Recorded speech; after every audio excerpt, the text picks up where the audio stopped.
нағыз тірі жанды, үсті басы ақырау, түсі суық, басқан жері сықырлап келіп қалды. Абай Құнанбайұлы әуелде бір суық мұз ақыл зерек. Әуелде бір суық мұз ақыл зерек.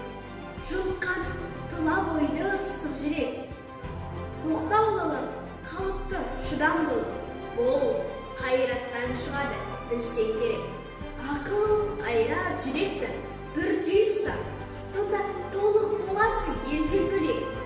Жеке біреуді жарытпайды. Жолда жоқ, жар емес, жақсы демек. Ақылда, ашуда жоқ, күлкіде жоқ. Тулап, қайнап, бір жүрек қылады әлек. Біреуінің күні жоқ, біреуінсіз.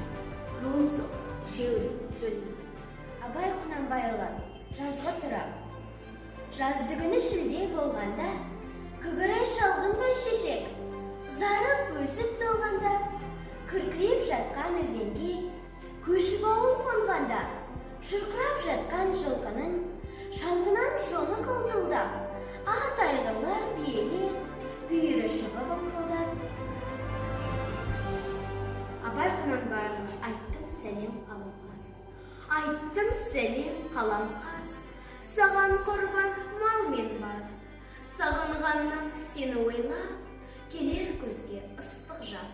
Құнанбаев атамыз Семей өңірінде 1845 жылы 10 тамызда дүние есігін ашқан. Және де Абай Құнанбаев